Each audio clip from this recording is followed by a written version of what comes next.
In the quiet, peaceful town of Pine Ridge, there lived a hard-working woman who had finally found her dream escape. For years, she saved every penny from her job as a graphic designer in the city to buy herself a cozy little cabin nestled deep in the woods. This wasn't just any cabin, it was her sanctuary, a place where she could leave behind the noise and chaos of urban life and breathe in the fresh mountain air surrounded by towering pine trees. She loved everything about it: the chirping birds in the morning, the soft rustle of leaves in the wind, and the way the sunlight filtered through the branches at sunset. But this story isn't just about how beautiful her cabin was. It's also about what happened when an unexpected storm rolled into her otherwise calm life. You see, while her primary home was inside the upscale gated community of Pine Ridge Estates, her cabin sat miles away on a completely different piece of land. The two properties were worlds apart, not only geographically but legally too. Her house in the gated community fell under the rules of the local homeowners association, HOA, which is basically a group that makes sure everyone follows certain guidelines to keep the neighborhood looking nice. But her cabin, that was outside their control entirely, or so she thought. One sunny afternoon, as she sorted through her mail after returning from work, something caught her eye. A certified letter with the HOA logo stamped prominently on the envelope. Curious, she opened it, only to feel her stomach drop. Inside was a demand for $30,000 in fines. $30,000. Just reading those numbers made her heart race. What could possibly justify such an outrageous amount? As she read further, the reason became clear, or rather, unclear. According to the HOA, her cabin violated some vague rule buried deep within their covenants, conditions, and restrictions, CC&Rs. These are essentially long lists of rules that all homeowners agree to follow when they join an HOA. Things like keeping your lawn trimmed, painting your house approved colors, or not parking RVs in your driveway. Nothing unusual there, right? Except here's the kicker. Her cabin wasn't even located inside Pine Ridge Estates. It was miles away, on land that didn't belong to the HOA's jurisdiction. So why were they fining her for something that wasn't theirs to regulate? At first, she thought it must be some kind of mistake. Maybe someone mixed up addresses or misunderstood the situation. After all, how could they possibly claim authority over property that wasn't part of their community? Surely once she explained things, they'd realize their error and withdraw the fine. But as days turned into weeks, it became painfully obvious that this wasn't going to blow over easily. Instead, the HOA doubled down, sending more letters, insisting she pay up or face consequences. This left her feeling angry, confused, and betrayed. She had always been a responsible homeowner, paying her dues on time and following the HOA's rules without complaint. Why were they suddenly targeting her for something so far removed from their domain? And what gave them the right to slap such a massive penalty on her out of nowhere? Her mind raced with questions. Was this some sort of power play? Did they think she wouldn't fight back because she was just one person against an entire organization? Whatever the case, she knew. One thing for sure, she couldn't let this slide. Not only was the fine unfair, but it also set a dangerous precedent. If they could get away with this now, who would they go after next? Other homeowners with second homes? People who owned businesses nearby? Where would it end? Determined to uncover the truth, she started digging deeper. She went through stacks of documents, poring over the fine print of her HOA agreement and researching state laws related to property rights. She talked to neighbors, hoping someone else might have experienced something similar. Most importantly, she began reaching out to experts, lawyers, real estate agents, and anyone else who might help her understand what was really happening. What she discovered shocked her. The HOA board, it seemed, had grown increasingly bold. Over the years, they weren't just enforcing rules. They were stretching them beyond recognition to suit their own agenda. Some residents whispered stories of being fined for minor infractions, like planting flowers of the wrong color or installing light fixtures that didn't match the approved style guide. Others spoke of intimidation tactics, where board members threatened legal action unless people complied with unreasonable demands. It was clear that the HOA saw itself as untouchable, operating with little oversight or accountability. And now, somehow they had decided to flex their muscles against her. Whether it was greed, arrogance, or simply a misunderstanding gone horribly wrong, she didn't know. But one thing was certain. She wasn't going to roll over and accept this injustice quietly. So armed with determination and a growing sense of purpose, she prepared to take on the fight of her life. Little did she know, this battle would soon grow bigger than she ever imagined, drawing in not just her but an entire community ready to stand up and say enough is enough. The deeper she dug into the HOA's actions, the more unsettling the picture became. It wasn't just about her cabin anymore.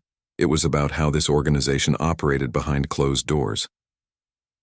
The woman started piecing together stories from neighbors, many of whom had quietly endured years of frustration but never dared to speak up. Slowly, a troubling pattern emerged. The HOA board wasn't just enforcing rules.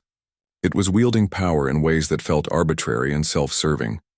Take, for instance, the case of a retired couple who lived down the street.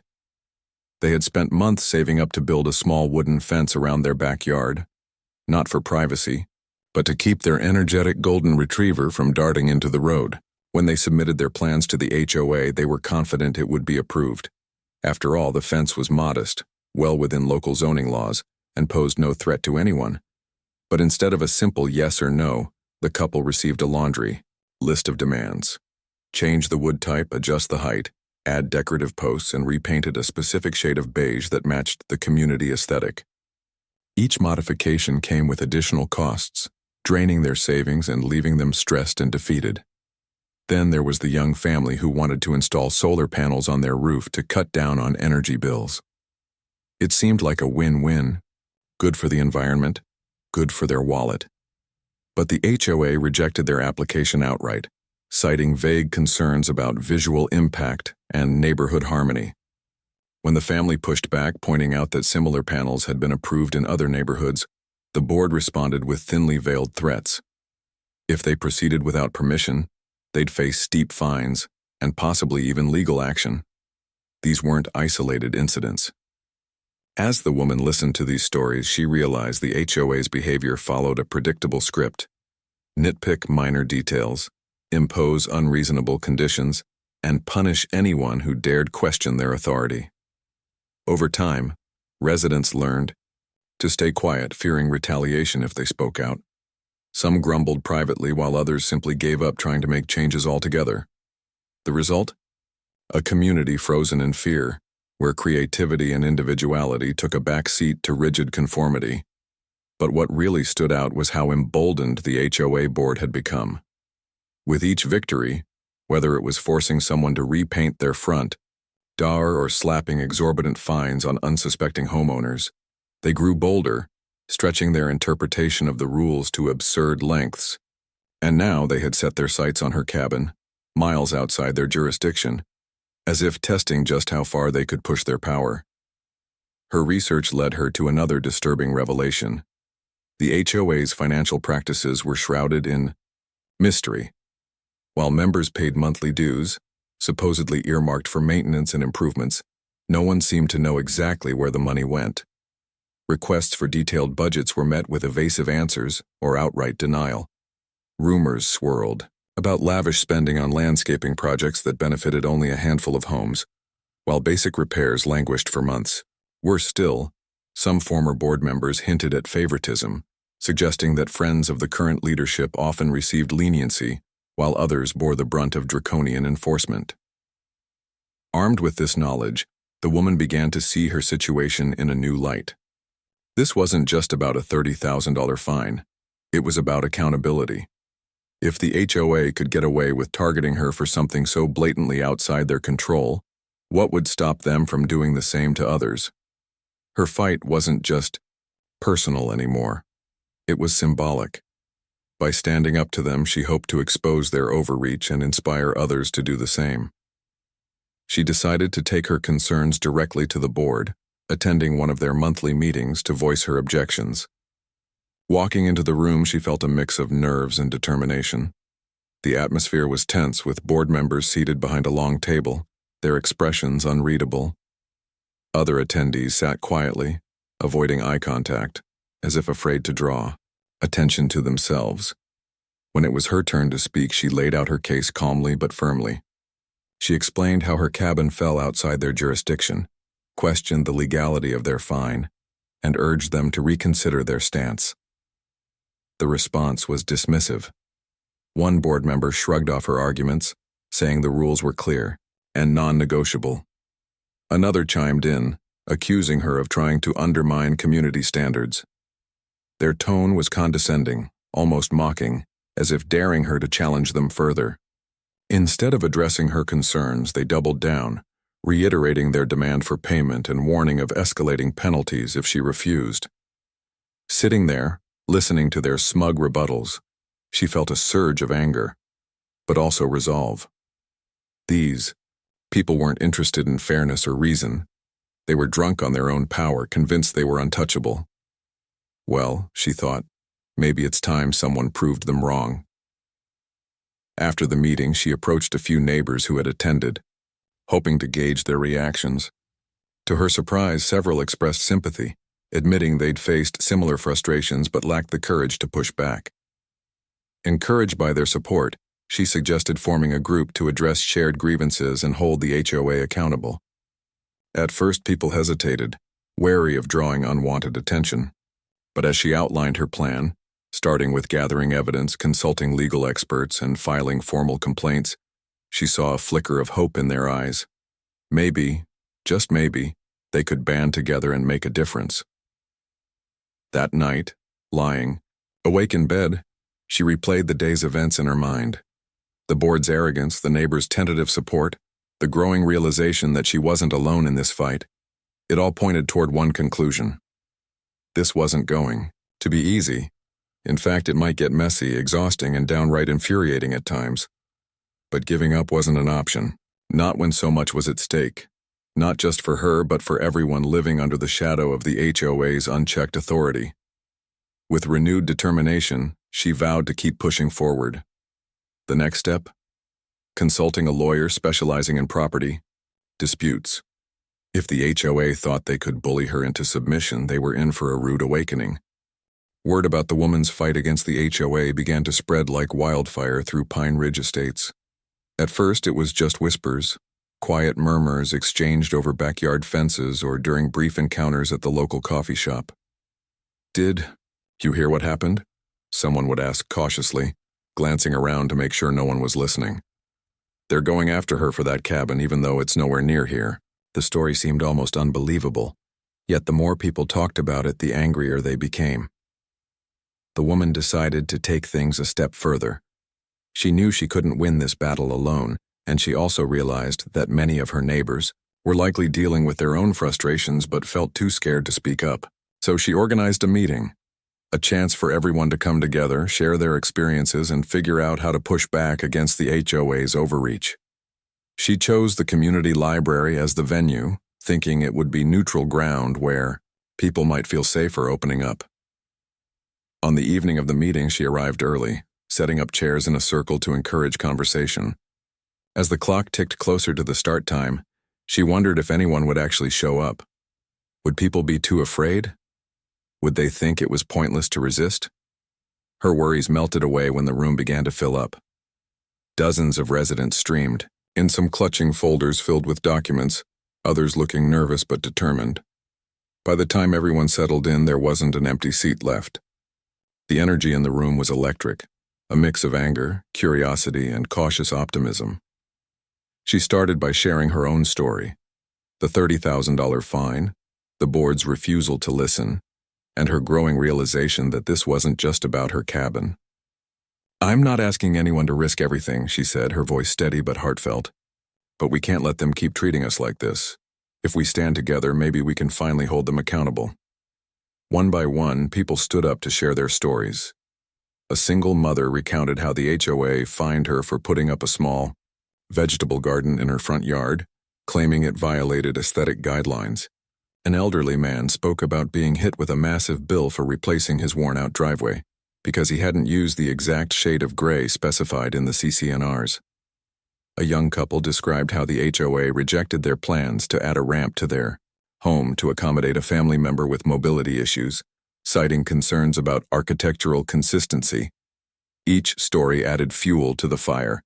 People nodded along, recognizing bits of their own struggles in what others were saying.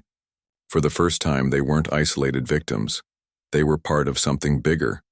Someone suggested forming a coalition, a group dedicated to challenging the HOA's abuses and advocating for change. The idea caught on quickly, and by the end of the night, Fair HOA Practices was born. Over the next few weeks, the coalition sprang into action. They divided tasks among themselves. Some focused on gathering evidence of the HOA's mismanagement, while others reached out to legal experts and local journalists. Flyers appeared around the neighborhood inviting more residents to join the cause. Social media groups popped up, providing a space for people to share updates and rally support, but not everyone was eager to get involved.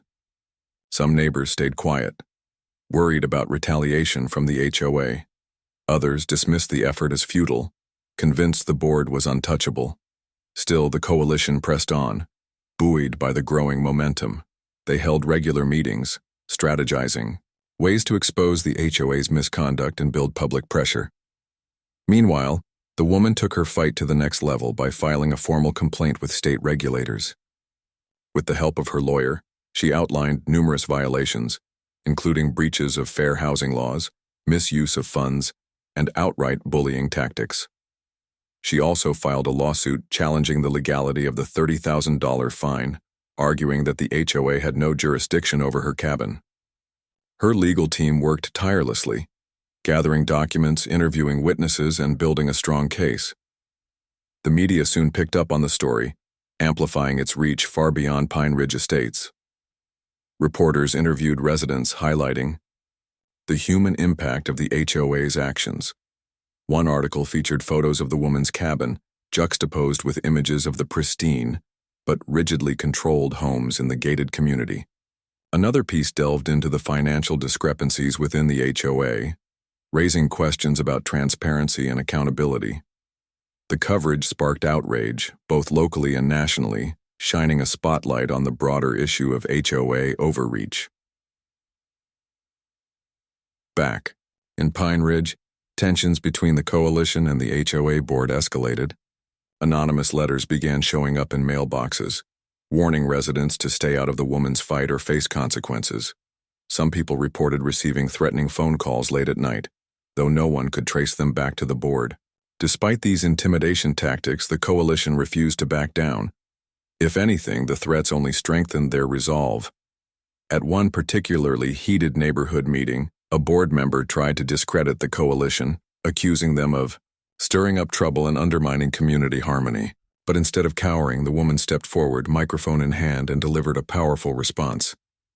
"Harmony doesn't mean silence," she said, her voice ringing clear. "It means fairness. It means respect. And right now, none of us are getting either." Her words resonated deeply with the crowd, drawing applause and cheers. Even some longtime skeptics found themselves nodding in agreement. Slowly but surely, the tide was turning. What had started as one person's fight against injustice was blossoming into a full-blown movement, a testament to the power of collective action. As the weeks turned into months, the coalition grew stronger, united by a shared goal: to take back control of their community.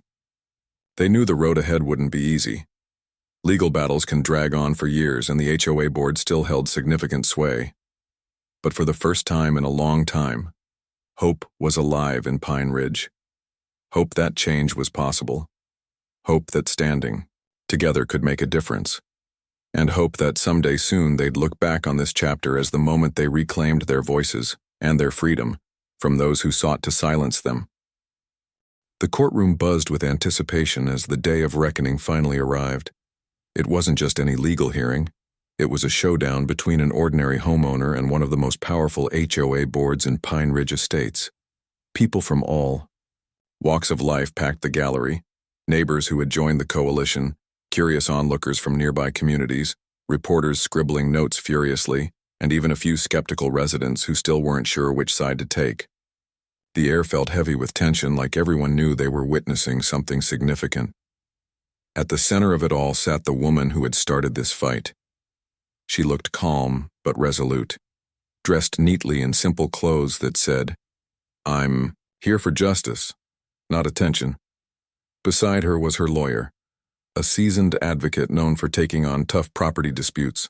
Across the aisle, the HOA's attorney sat confidently, their polished suits and stacks of paperwork suggesting they believed they held all the cards. Behind them, a few members of the HOA board watched silently, their expressions unreadable as the judge called the court to order. The proceedings began. First up was the HOA's case. Their lawyers argued that the rules were clear. Every homeowner who joined the association agreed to abide by the CC&Rs, no matter where their other properties were located. They claimed the cabin fell under the vague clause about affiliated properties, insisting that the woman's membership bound her to comply with their standards, even outside Pine Ridge Estate's boundaries. To bolster their argument, they presented a parade of witnesses, board members, contractors, and even a former HOA president. Each testified about the importance of maintaining community aesthetics and how exceptions could lead to chaos. But as cross-examination unfolded, cracks began to appear in their narrative. Under questioning, one witness admitted he'd never actually seen the cabin or verified its location. Another struggled to explain why similar cases hadn't been pursued before now. And when pressed on whether the fine truly served any legitimate purpose, several stumbled over their answers, revealing just how arbitrary the decision had been. Then came the coalition's turn to present their side. Their lawyer methodically dismantled the HOA's arguments, pointing out glaring inconsistencies and blatant overreach. He introduced maps showing the cabin's location miles outside the official jurisdiction of Pine Ridge Estates. He highlighted portions of the CC&Rs that specifically limited the HOA's authority to properties within the gated community. Most damningly, he revealed internal emails from the HOA board discussing ways to make an example of the woman, a clear sign that the fine wasn't about enforcing rules, but punishing dissent. One of the most powerful moments came when a former board member took the stand.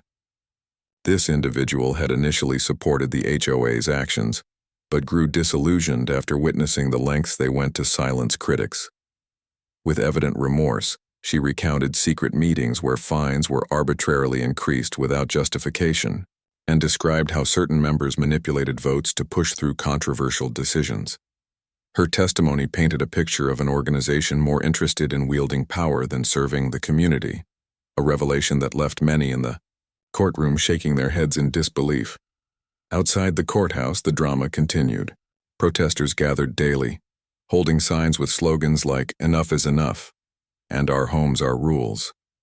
Some shared personal stories with reporters, explaining how the HOA's policies had affected their lives.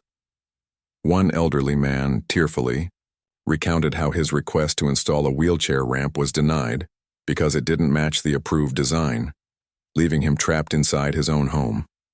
A young couple spoke about being fined for painting their front door blue, despite assurances from an HOA representative that it would be allowed.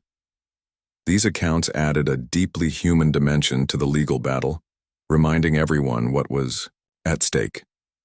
Inside, the coalition's efforts were paying off. The tide seemed to be turning as the judge listened intently, occasionally nodding or jotting down notes.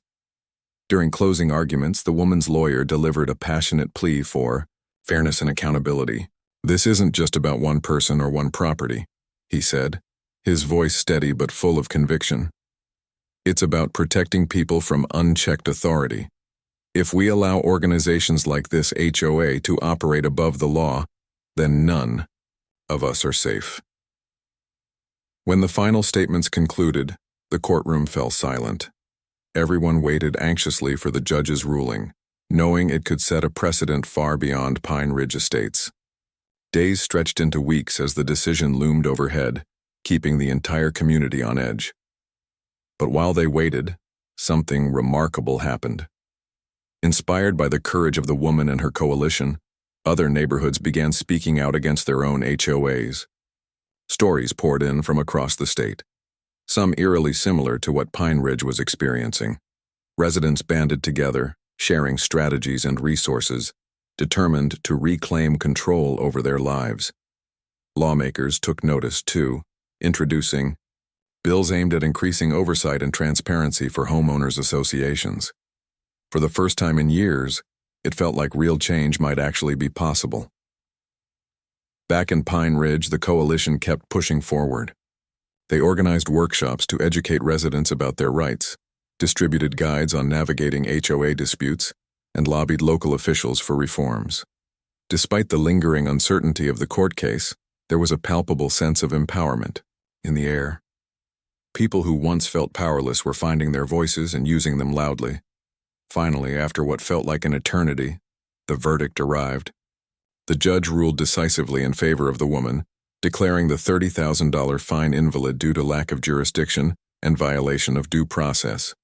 In addition to overturning the penalty, the ruling ordered the HOA to reimburse her legal fees and implement sweeping changes to prevent future abuses. The courtroom erupted in cheers, applause, and even a few tears. Outside, the crowd celebrated with chants of victory, hugging each other and snapping photos to mark the historic moment. For the woman at the heart of it all, the win was bittersweet. On one hand, she felt immense relief. Her long nightmare was finally over. On the other, she knew the fight wasn't entirely finished. While the ruling dealt a major blow to the HOA's unchecked power, true systemic change would require ongoing effort. Still, she couldn't help but smile as she looked around at the faces of her neighbors, friends, and supporters. Together they had proven that standing up for what's right can make a difference, not just for themselves but for countless others facing similar struggles. And so, with renewed hope and determination, the coalition vowed to keep fighting, not just in Pine Ridge, but wherever injustice reared its head. Because sometimes the smallest spark can ignite the biggest fire. The judge's ruling sent shockwaves through Pine Ridge estates and beyond. For the woman who had fought tirelessly against the HOA, it was more than just a personal victory. It was a triumph for anyone who had ever felt powerless in the face of unchecked authority. The courtroom erupted into cheers as the decision sank in. The $30,000 fine was nullified. Her legal fees would be reimbursed, and the HOA was ordered to implement reforms to ensure transparency and fairness moving forward. Outside, the celebration spilled onto the courthouse steps where supporters hugged, cried, and cheered. Strangers joined in, clapping and chanting slogans that echoed down the streets. But the impact didn't stop there. News outlets picked up the story, turning it into a national conversation about homeowners associations and their often controversial practices. Reporters highlighted how this case exposed widespread issues, mismanagement, lack of oversight, and outright bullying that plagued countless communities across the country. Social media lit up with hashtags like HoReformNow and Fair Homes, drawing attention not only to Pine Ridge, but also to similar battles happening elsewhere.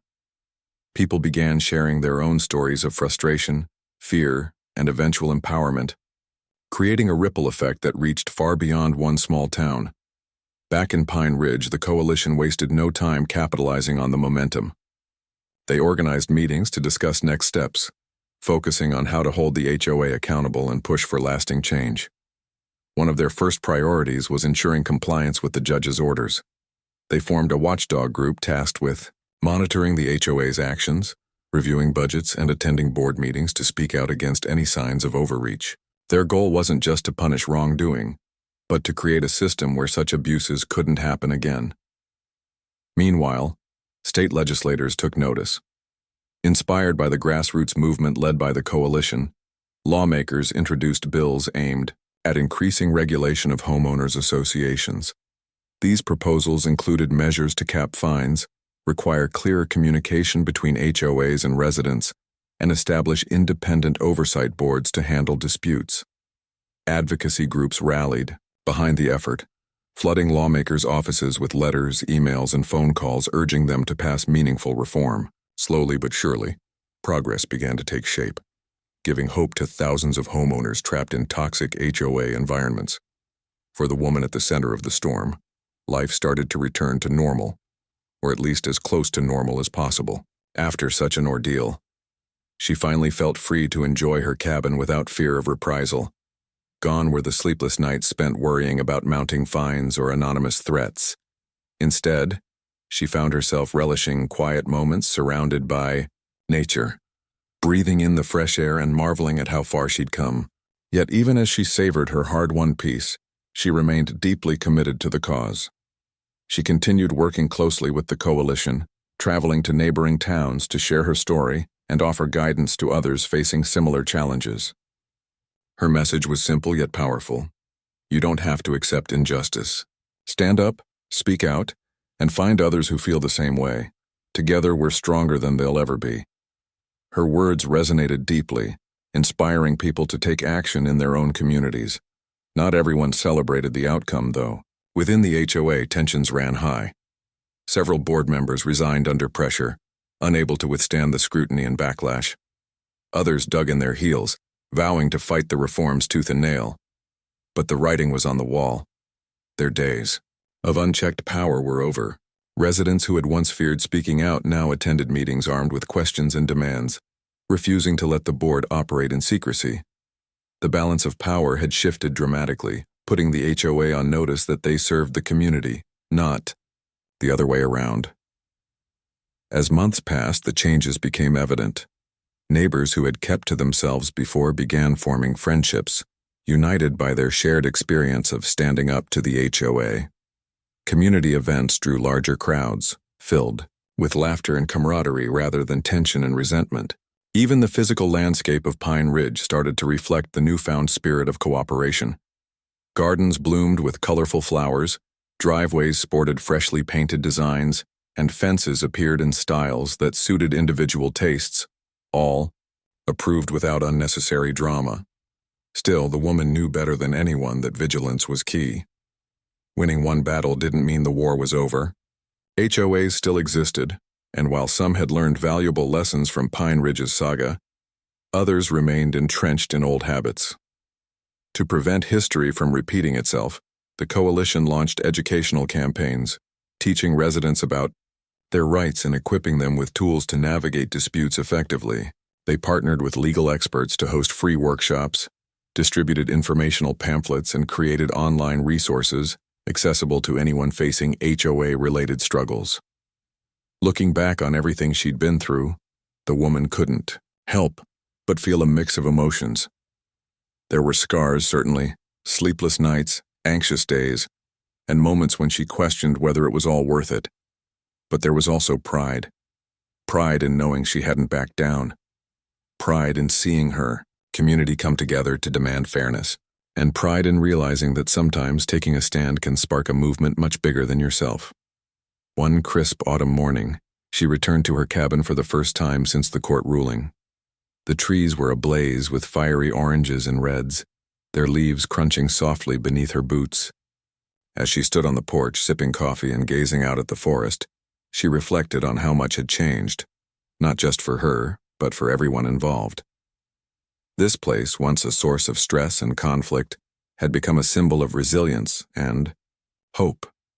It reminded her that even in the darkest times, beauty could emerge if you were willing to fight for it.